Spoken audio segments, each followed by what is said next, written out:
Trabalhar longas horas é uma maneira de viver no Japão, a ponto de algumas pessoas morrerem por isso. Karoshi é o termo que significa morte por excesso de trabalho. Mas por que as pessoas trabalham tanto?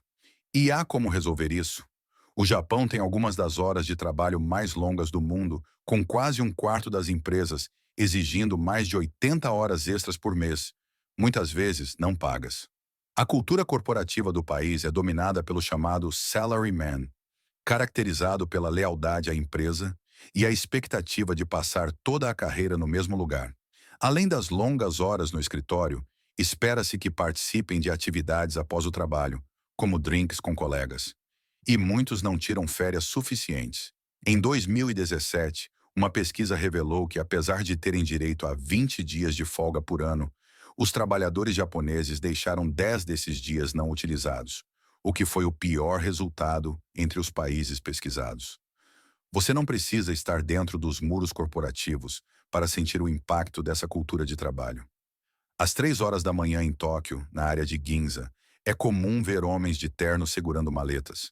Essa ética de trabalho remonta ao que é conhecido como o milagre econômico japonês, um crescimento dramático que começou na década de 1950, transformando o Japão na segunda maior economia do mundo. Dentro das corporações, a cultura valoriza o sucesso da empresa como um todo acima do indivíduo, o que pode explicar por que 63% dos japoneses se sentem culpados por tirar licença remunerada. Mas talvez o mais preocupante é que longas horas de trabalho não significam necessariamente alta produtividade. Na verdade, o Japão possui a menor produtividade entre as nações do G7. O termo karoshi, que mencionei anteriormente, significa morte por excesso de trabalho e é reconhecido legalmente pelo governo, geralmente associado a ataques cardíacos, derrames ou suicídios devido ao estresse. Centenas de casos de karoshi são relatados anualmente, mas muitos acreditam que os números reais podem ser até 10 vezes maiores.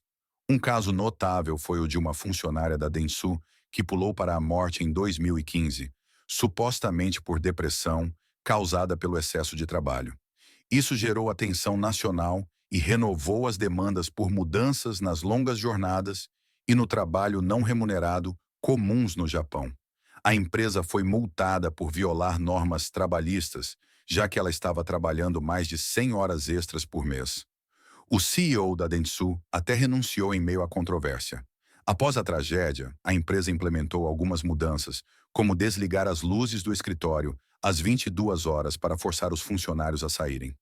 O governo e as empresas estão agora tentando ativamente reduzir as horas de trabalho.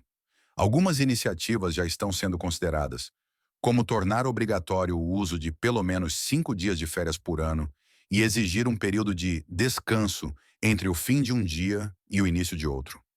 Em 2016, foi criado o Dia da Montanha, aumentando o número de feriados públicos no Japão para 16.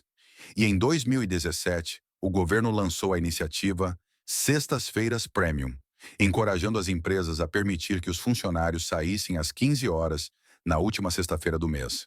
No entanto, um estudo descobriu que menos de 4% dos funcionários realmente deixaram o trabalho cedo na primeira sexta-feira premium. Assim, apesar das iniciativas, um desafio cultural persiste. A cultura japonesa enfatiza o grupo em detrimento do indivíduo, e ninguém quer ser o primeiro a sair do escritório. Além disso, há uma pressão adicional para trabalhar duro, já que a economia do Japão enfrenta dificuldades. O país perdeu seu status como a segunda maior economia do mundo, uma posição que manteve por 42 anos. O Japão está lidando com uma crise laboral, com uma população envelhecendo rapidamente e uma taxa de natalidade em declínio. Isso significa que a população total do Japão está diminuindo. Nos próximos 50 anos, projeta-se que a população encolha em quase um terço, passando de 127 milhões em 2015 para apenas 88 milhões em 2065. Existem duas maneiras prováveis de o país compensar a escassez de mão de obra: imigrantes ou robôs. O Japão sempre foi menos inclinado a aceitar imigrantes. Na verdade, a porcentagem de trabalhadores estrangeiros é muito pequena em comparação com outras grandes economias. Portanto, sem mais imigrantes, o Japão está voltando-se para a robótica para preencher essa lacuna.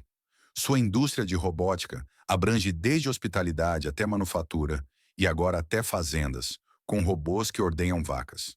No entanto, se a tecnologia conseguirá proporcionar um melhor equilíbrio entre vida pessoal e profissional para a força de trabalho japonesa, ainda está por ser determinado.